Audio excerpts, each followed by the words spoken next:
The Compact of Charters had governed 8,000 years of interstellar peace through a single unshakable principle, repeated in the first line of every founding document in every one of its 411 member languages. That law, properly written and universally enforced, was the only force strong enough to keep 1,000 different species from tearing each other apart the moment they were given the means to try. It was not a principle born of idealism. It was born of the Second Cinder War 3,000 years earlier, when two founding species had annihilated each other's home systems over a trade dispute so small that later historians could not agree on its original cause. And the ash of that war had settled over the galaxy long enough for everyone who survived it to agree, with the particular fervor of people who have seen the alternative, that they would rather be bound by 10,000 pages of treaty law than trust each other's restraint ever again. By the time humanity stumbled into compact space, unannounced and unprepared in a battered survey vessel that had wandered 3 light-years past its intended course, the compact's legal architecture had grown so vast, so intricately cross-referenced, so thoroughly optimized for the prevention of violence that its citizens moved through their entire lives without ever once needing to make a decision that law had not already made for them. A compact citizen born on any of the 411 member worlds could expect, across an average lifespan, to never once witness an act of unlicensed violence, never once negotiate a contract without a standing arbitration board on call to enforce it, never once find themselves in a dispute that some pre-existing statute had not already anticipated and resolved. The Compact's own philosophers called this the Great Settlement, and taught it in every school on every member world as the pinnacle of what a civilized species could achieve. A galaxy so thoroughly wrapped in procedure that force itself had become almost a theoretical concept, discussed in academic terms, studied in history courses about the barbarous ages before the Second Cinder War, but never actually required because everyone already knew to the letter exactly what would happen to them if they used it, and the certainty of that knowledge had over 3,000 years done more to keep the peace than any fleet the Compact had ever built. This was, the Compact's own convocation of charters would have said, the highest achievement of civilization. Humanity's survey vessel, the Meridian's Ledger, was intercepted 11 hours after entering Compact space by a routine border patrol running what the Compact's judiciary fleet called a Restraint Assessment, a standard centuries-old first contact protocol in which an armed compact vessel deliberately simulated a hostile boarding action against any newly encountered species, not to harm them, but to measure with exquisite legal precision exactly how much provocation the new species could absorb before resorting to lethal force. Every one of the 411 compact species had in their own first encounters endured this same test and passed it by the compact standard. Some measure of protest, some show of resistance, but ultimately compliance, the instinctive deference of a species that understood on some bone-deep level that survival meant yielding to a larger and better-armed authority. It was, in the Compact's jurisprudence, the single most important data point in determining whether a new species could be trusted to join the treaty system at all. Humanity failed the test in 4 minutes and 12 seconds. The Meridian's Ledger's captain, a woman named Adaeze Solari who had spent the preceding 6 months alone in deep space with a skeleton crew, and a set of orders that said nothing whatsoever about interstellar treaty law, because no such law had ever needed to exist for a species that had not yet left its own solar system, watched an unidentified armed vessel with weapons she could not classify lock onto her hull, deploy boarding craft without warning or hail, and begin cutting through her outer plating. She did not consult a legal framework because she had none. She did not attempt diplomatic contact because the ship attempting to board her had made none. She opened fire with everything the Meridian's Ledger carried, disabled the boarding craft, crippled the patrol vessel's primary drive, and broadcast in blunt and untranslated human language across every frequency her instruments could reach, a message that compact linguists would spend the following decade parsing for legal nuance it had never actually contained, because the message was simply this: try that again and I will finish the job. The compact patrol commander, grievously unprepared for a species that responded to a standardized, centuries-proven restraint assessment with what his own report called total and immediate escalation, limped his ship home and filed the incident as the single most alarming first contact event in the Compact's recorded history. The Convocation of Charters debated humanity's fate for the better part of 2 years, and the debate itself revealed, more clearly than any tribunal verdict could have, exactly what kind of civilization the Compact had become. No one on the convocation floor seriously proposed that humanity be exterminated. The Compact had not fought a war of annihilation in 3 millennia and had no legal mechanism left for authorizing one. No one seriously proposed embracing humanity as full members either, because full membership required ratification of the Compact's foundational disarmament covenants, and humanity's ambassadors, hastily assembled, badly briefed, representing a species that had only just discovered it was not alone in the universe, refused outright to sign away what they understood correctly to be their species' capacity to defend itself on its own terms. What emerged instead, after 2 years of increasingly circular argument, was a solution so elegant in its legal construction and so catastrophic in its practical consequence that later Compact historians would spend centuries arguing over whether it had been an act of mercy or the single greatest strategic blunder in the Convocation's long history. Humanity would be declared unbound. Not conquered, not destroyed, not enslaved, simply removed entirely and permanently from the jurisdiction of Compact law. Every treaty, every protection, every court, every diplomatic convention that governed relations between the 411 member species would cease to apply to humanity or to anyone who dealt with them. Human space and the wide, unclaimed, contested region beyond the Compact's eastern border that the chart simply labeled the fray would be sealed off from Compact jurisdiction entirely. Humanity would receive no Compact protection from piracy, no Compact courts to adjudicate disputes, no Compact fleets to defend their borders, no seat at the Convocation, no recognition under interstellar law of any kind. They would be free, the ruling stated, with the particular bloodless precision of a document written by beings who had not fought a real war in 3,000 years, to govern themselves entirely as they saw fit, answerable to no authority but their own, a sentence the Convocation's own legal scholars debated for weeks over whether to phrase as a gift or a punishment, and ultimately, in the great tradition of the Compact's endless capacity for self-deceiving compromise, decided to phrase as both. Privately, in the sealed briefing rooms where the Convocation's actual strategic calculations were made rather than merely announced, the reasoning was considerably less elegant. Humanity was, by every metric the Compact's analysts could produce, an anomaly too dangerous to fully understand and too inconvenient to fully engage. A species that had crossed from crude atomic weapons to interstellar flight in barely 2 centuries, that showed no measurable restraint threshold under the Compact's standard testing protocols, that had responded to a first contact procedure every other member species had absorbed with quiet compliance by disabling a Compact warship within minutes. Such a species, fully integrated into treaty law, might one day discover exactly how thin the Compact's 3,000-year peace actually was. Might one day test the limits of a legal order that had not seriously exercised its own military doctrine in living memory. Exile solved this problem without the Compact ever needing to admit it had a problem at all. The fray beyond the eastern border was, by every existing intelligence estimate, already crawling with slaver consortiums, unregistered pirate fleets, and at least 3 warlord species who had never submitted to Compact law in the first place. Sending humanity there unarmed of any legal protection was, in the private and unminuted assessment of the Convocation's Military Advisory Board, functionally equivalent to sending them there to die at no cost and with no fingerprints within a single generation. It was, one advisor reportedly said in a transcript later leaked and never officially acknowledged,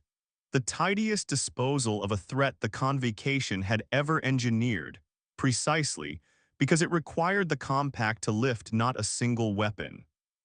The Rubicon Line, as it came to be called, was drawn through empty space 3 light-years beyond the last compact border station. And on the day it was formally sealed, the compact's own broadcast networks carried a brief, dispassionate announcement to 411 member species. The newly encountered species designated human had elected, through failure to ratify foundational treaty obligations,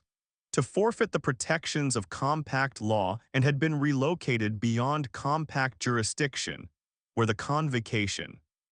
wished them, in the ceremonial language reserved for such occasions, a peaceful and prosperous future among the stars. Humanity's own ambassadors, watching that broadcast from a cramped relay station on the wrong side of the newly drawn line, understood it for exactly what it was. And Captain Adaeze Solari, present at the signing as the closest thing humanity had to a hero of the whole affair, was recorded by her own crew saying only 6 words in response, words that would, decades later, be etched into the cornerstone of the first human shipyard built in the fray. They think this is a death sentence. It took the compact 11 years to notice that something had gone wrong with its calculations, and it noticed not through any human action at all, but through the slow, accumulating silence of the pirates and slavers it had expected to solve its human problem for it. The Kesarine conquered, at the time the largest and most brutally efficient slaving syndicate operating in the fray, had marked human space as prime, unprotected territory within months of the Rubicon Line's sealing. A species with no compact courts to appeal to, no allied fleets to call for rescue, no legal recourse of any kind, was by every metric the Concord's own raid planners used, the single softest target the fray had produced in a century. The Concord's first raiding fleet, 6 heavily armed slaver vessels under a captain named Vash Ilarion, who had personally overseen the enslavement of 11 separate unprotected colonies across 2 decades of unchecked operation, entered human space through a border colony called New Kinsale with every expectation of a swift, profitable, and entirely consequence-free harvest. Of the 6 ships that entered, 1 returned, its hull scored with weapons fire the Concord's own engineers could not initially classify, its remaining crew reduced to a handful of survivors who refused, for the rest of their lives, to discuss in detail what had happened in the 11 hours between their fleet's arrival and their retreat. Vash Ilarion was not among the survivors. What the Compact's own intelligence services would later piece together, from fragments of salvaged sensor data and the terrified, half-coherent debriefing of the raid's sole surviving gunnery officer, was that New Kinsale's population, 12,000 civilians with no standing military, no compact defense treaty, and by every legal definition available no protection whatsoever, had responded to the Concord's arrival not with the panicked scattering the slavers had planned for, but with an immediate, coordinated, and utterly disproportionate counterattack that treated the raiding fleet not as an enforcement action to be endured, but as a threat to be permanently and comprehensively removed. There was no negotiation.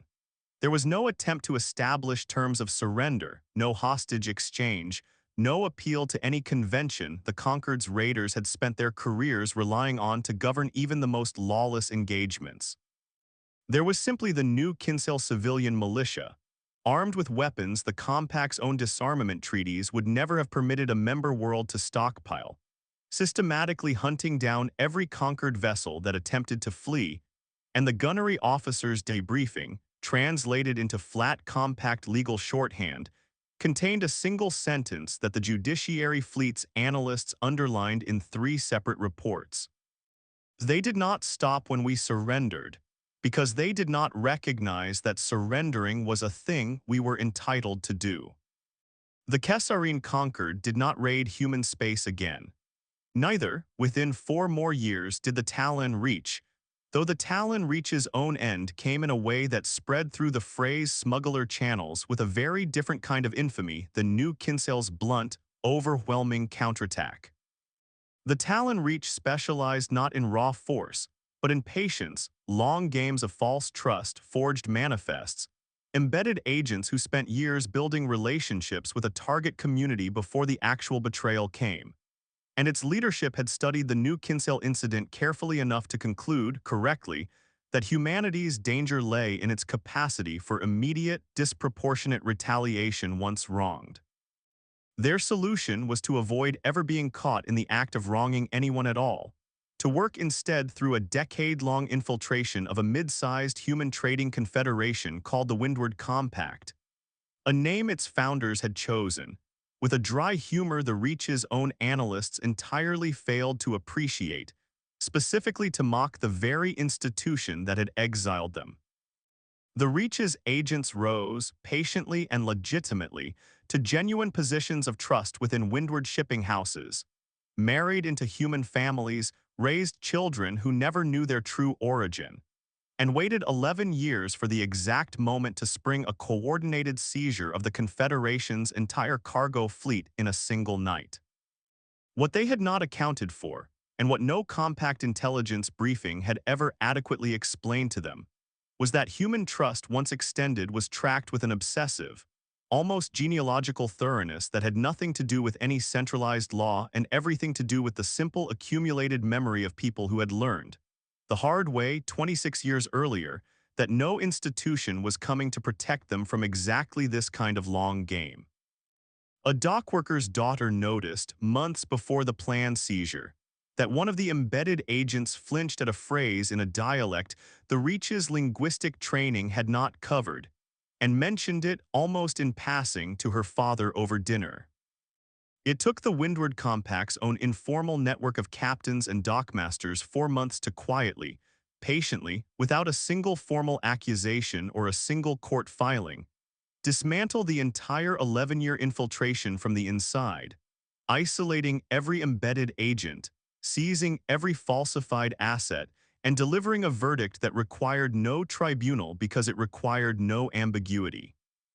The agents were escorted, without violence, to the Rubicon line and released, alive and unharmed, with a single message relayed back to whatever remained of the Talon Reach's command structure, a message that the phrase smuggler channels would repeat for a generation afterward as the clearest possible summary of what human space had become. We do not need your courts, and we do not need your patience either. We simply remember everything forever, and we act on it the moment we're sure. What replaced the raids, slowly and then with startling speed, was something the Compact's cautious, treaty-bound intelligence apparatus took the better part of 2 decades to properly understand, because it did not fit any category their legal framework had a name for. Humanity, stripped of every protection the Compact could have offered, had not collapsed under the predation of a lawless frontier. It had become, within a single generation, the most feared and most trusted power in that same frontier, feared by everyone who dealt in violence and betrayal, trusted, with a completeness that startled every Compact citizen who eventually encountered it, by everyone who dealt honestly. The phrase smaller, unaffiliated trading houses, tired of losing cargo to pirates the Compact's distant and endlessly deliberating courts could never quite reach in time, began routing their shipping through human space specifically because a contract sealed with a human captain was, by the phrase own emerging folklore, the single most reliable guarantee of safe passage in the entire unclaimed region. Not because humans were bound by any law requiring them to honor it, but because they had built. In the vacuum where compact law would have gone, a reputation so absolute and so swiftly, personally enforced that breaking a human contract had become, within the phrase trading circles, a more terrifying prospect than facing a compact tribunal ever had been. It was this reputation, filtering back across the Rubicon line in the form of increasingly strange and increasingly unbelievable trade reports, that finally brought Judge Marshal Ilven Corps of the Compact Judiciary Fleet to the edge of human space, 26 years after the line was first sealed, with orders that were, on their surface, mundane. Investigate the disappearance of a Compact trade envoy's escort fleet, lost near the border while attempting unauthorized contact with human territory, and assess whether the exiled species posed any residual threat the Convocation's original ruling had failed to anticipate. Ilven Corps was, by the standards of her own service, an exceptional officer, 300 years in the Judiciary Fleet, A career built on the patient, exhaustive application of compact law to disputes so intricate that lesser jurists retired rather than finish reading the briefs. A woman whose species, the Thren, possessed a neural architecture so naturally suited to procedural reasoning that compact citizens joked, not unkindly, that a Thren judge could recite the full text of the Second Charter from memory while simultaneously drafting an appeal against it. She approached the Rubicon line with the same calm procedural confidence she brought to every assignment, fully expecting to find, on the other side, either the smoking ruin of a species the compact had abandoned to its fate, or the more troubling possibility her briefing documents raised without ever quite naming, some crude, brutal warlord confederation that had survived the fray only by becoming as lawless and predatory as everything else that hunted there. She did not expect, and nothing in 300 years of compact jurisprudence had prepared her to expect, what she actually found. The border station she made contact with first was not a fortress bristling with the crude, oversized weaponry her briefing had led her to anticipate. It was a market. A sprawling, chaotic, magnificently loud trading post called Concord's End, a name she would later learn, chosen with deliberate and pointed irony by colonists who remembered exactly which slaving syndicate had tried and failed to take the system in the war's early years, where vessels from a dozen different fray-based species queued for docking alongside human freighters, where the calm traffic she intercepted on approach carried not the clipped procedural exchanges of compact border control, but a dense, overlapping babel of negotiation, argument, laughter, and what her translation matrix, after several confused attempts, finally identified as haggling conducted for its own recreational pleasure rather than strict economic necessity. She docked expecting to be received by a military attaché and was instead met, after a delay of some 40 minutes that no one aboard the station seemed to consider remarkable, by a harbor coordinator named Tio Braca, a broad-shouldered man in his 50s with sun-weathered skin and the unhurried, watchful calm of someone who had made a great many decisions in his life with no higher authority to appeal them to and had, over the decades, grown entirely comfortable with the weight of that.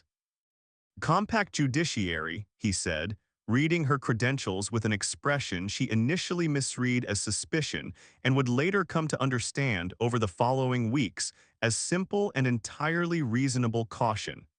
Haven't had one of you out this way in a long time. Figured you'd all decided we were somebody else's problem now.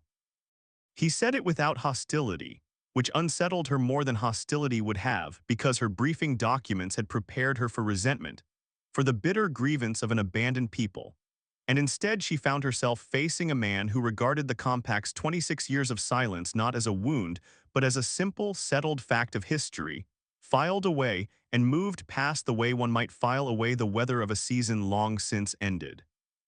She explained her mission, the lost escort fleet, the convocation's concern for residual threat assessment, and watched Braca's expression shift into something that was not quite amusement but sat close beside it. Your envoy fleet, he said, came through here about 4 months back. Didn't file for passage rights, didn't hail anyone, just started running a survey pattern through a System 3 jumps core ward that happens to be under contract to the Vantry Trading House, which means it's under our protection whether your envoys knew that or not. He gestured unbothered toward a data pad he slid across the counter to her. There's a contract on file. Public record, anyone can pull it. Says any unauthorized armed vessel running surveillance patterns in Vantry space without clearance gets one hail, one warning, and then gets escorted out or disabled. No exceptions, no negotiation period. Because the whole point of the contract is that the Vantry don't have to wonder whether the rule applies today or not. Your fleet didn't answer the hail. I imagine they thought a compact vessel doesn't have to answer hails from anyone out here, seeing as there's no compact court that would ever hold them to it. He shrugged, a gesture that contained, Ilven Corps would come to understand, an entire philosophy of law that her 300 years of Thren jurisprudence had never once been forced to reckon with. They were disabled and escorted to the nearest neutral station. Cruise fine. Ships impounded pending a fee for the Vantry's trouble, which I'd recommend paying promptly, because the longer it sits unpaid, the more interest the contract accrues, and there's no court out here you can appeal that to either. There's just the contract and everybody honoring it, because the day people stop honoring it is the day none of us can trust a shipping manifest again. Ilven Kaur spent the following 6 weeks doing what 300 years of compact training had built her to do better than almost anyone alive. She investigated, methodically, exhaustively, cross-referencing testimony against record against physical evidence, determined to locate the crude machinery of coercion and fear that her briefing assumed must underlie a society capable of the outcomes she was witnessing. She did not find it, or rather, she found something that her legal training had no adequate category for, something that took her the better part of those 6 weeks to even begin to properly name. Human space, across the 11 systems she was permitted to visit, operated under no single unified code of law at all, no compact-style convocation, no standing body of interstellar treaty, no galactic court of appeal. What it operated under instead, she came to understand through dozens of interviews conducted in shipyards and cantinas and the cramped bridges of independent trading vessels, was a dense, overlapping web of individual contracts, personal reputa, tions and local compacts, always lowercase, she noted, never once capitalized the way her own compact's name insisted upon it, each one negotiated, honored, and enforced not by any centralized authority, but by the direct, immediate, and often startlingly creative action of whoever held a stake in seeing it kept. A trading captain who broke a deal did not face a tribunal that might convene in 18 months and rule, after appeal in 11 years. She faced within days the loss of every future contract in a network of shipping houses that talked to each other constantly and remembered everything. And if the breach had cost someone their cargo, their ship, or their life, she faced consequences that were negotiated personally and immediately by whoever had been wronged, with a directness the compact's entire legal architecture had been built, brick by careful brick, specifically to prevent. "You keep asking me who enforces the rules," said a woman named Priya Anand, captain of an independent freighter Ilven Kaur had spent 3 days aboard, watching her crew load and unload cargo with a casual, unwatched trust that unsettled the judge marshal more than any show of force could have. "You keep wanting me to point you to a building somewhere with judges in it. There isn't one. There's just," she paused, considering, the way Ilven Kaur had noticed humans so often did, treating even simple questions as worth a moment's genuine thought rather than reciting a rehearsed procedural answer. "There's just the fact that everybody out here knows everybody's business eventually, and everybody remembers who kept their word and who didn't, and there's nobody between us and the consequences of that.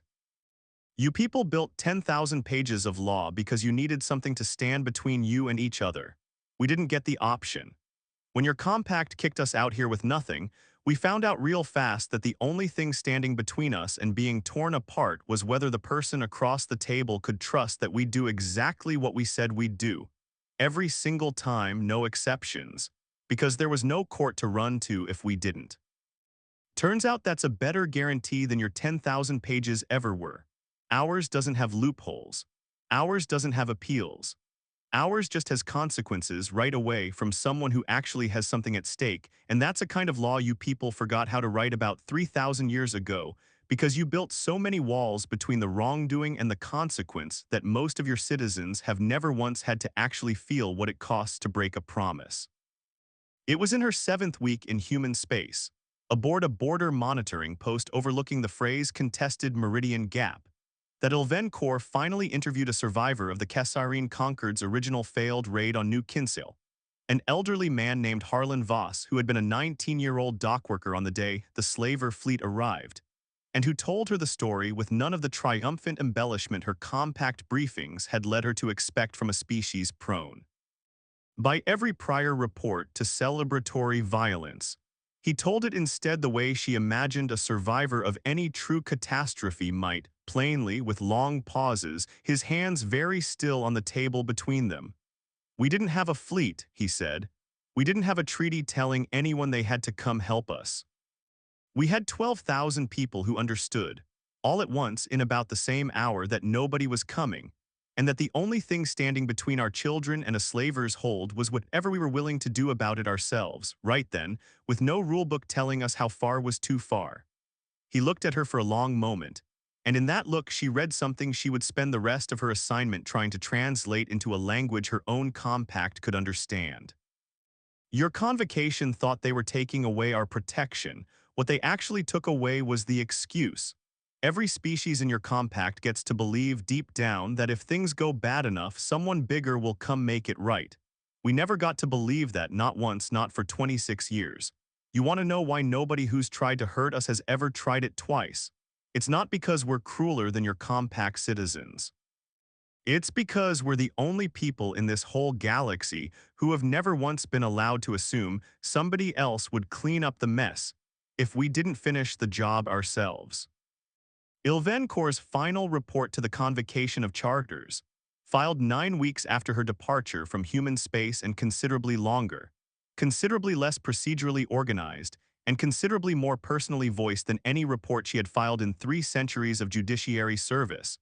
opened not with a threat assessment, but with a single observation that the Convocation's senior jurists would spend the following year arguing over how to formally clause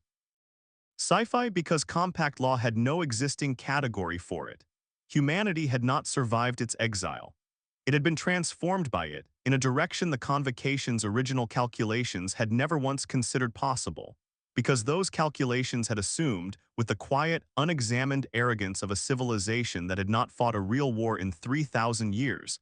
that a species denied protection would inevitably be destroyed by everyone eager to exploit that vulnerability. What the Convocation had failed to model, she wrote, was the far stranger and far more dangerous alternative. That a species denied protection would also, simultaneously and irrevocably, be denied restraint, denied the comfortable legal fiction that someone else's courts and someone else's fleets existed to absorb the consequences of half measures, and that this second removal, not the loss of protection but the loss of every excuse for hesitation, had built, in barely a generation, a civilization more feared, more trusted, and by every practical metric more effective at deterring violence than the Compact's 8,000-year architecture of treaty law had ever managed to be across 411 member species and 3,000 years of uneasy peace. The Compact, she wrote, in a line that was quietly struck from the official record within a year of her report's filing, but that persisted, copied, and recopied through unofficial judiciary channels for decades afterward, had spent 8,000 years building the most elaborate system in galactic history for making sure that no one ever had to be the one who finished the job. Humanity had spent 26 years learning that someone always does, and had simply decided, with a clarity the Compact's endless deliberations had made structurally impossible to ever reach, that it would rather be that someone on its own terms than wait, unprotected and unarmed by even its own resolve, for someone crueler to decide it for them. She closed the report standing, in memory if not in the document's actual final paragraph, at the Rubicon line itself, aboard the same border station where her investigation had begun, watching the slow traffic of independent freighters moving in both directions across a border that compact law still, technically, forbade them from crossing, a prohibition that no one on either side any longer troubled to enforce. Because the phrase trading houses had long since concluded that the safest cargo route in the entire galaxy ran directly through the space the Compact had once tried to use as a killing field. She thought of the Convocation's original ruling, its careful, bloodless language about a peaceful and prosperous future among the stars, phrased by jurists who had believed, with the total unexamined confidence of a civilization that had never once been forced to test its own restraint against a real and present danger, that they were pronouncing a sentence. She thought of Captain Adaeze Solari's 6 words, etched now into the cornerstone of a shipyard that produced vessels the Compact's own naval architects quietly, unofficially, and with a professional envy they were forbidden by protocol to admit, considered superior in a dozen critical respects to anything currently in Judiciary Fleet service. They think this is a death sentence. It had not been a death sentence. It had been the one thing the Compact, in 8,000 years of meticulous, exhaustive, magnificently over-engineered law, had never once had the courage to become. A civilization with nothing standing between itself and the consequences of its own choices, and nowhere left to hide from what it would have to become to survive them. The convocation of charters never formally repealed humanity's exile. There was, in the end, no legal mechanism anyone could agree on that would not require admitting, in language precise enough to satisfy 8,000 years of jurisprudential tradition, exactly what the original ruling had actually done. But in the decades that followed Judge Marshall Ilvencourt's report, the Rubicon line grew quieter and quieter as an enforced boundary and louder as a trade route. And a slow, steady trickle of compact citizens, merchants tired of courts that took 18 months to rule on a broken contract. Colonists from border worlds the judiciary fleet could never quite reach in time, even eventually, a handful of junior judiciary officers themselves. Disillusioned by careers spent watching justice arrive too late to matter, began making the crossing in the other direction, drawn not by any compact treaty or convocation ruling, but by the same plain, unglamorous, unbureaucratic fact that had first brought the Kesarine Concord's raiders to their ruin and every honest trader in the fray to their door. That on the other side of that line lived a species with no protection and no laws but its own, who had discovered, in the 26 years the Compact spent assuming, NG they were dying, that the absence of both was not a wound to be endured but a forge,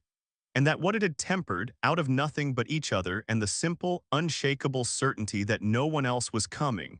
was more dangerous, more trustworthy, and more free than anything the Compact's 10,000 pages of law had ever once managed to write into being.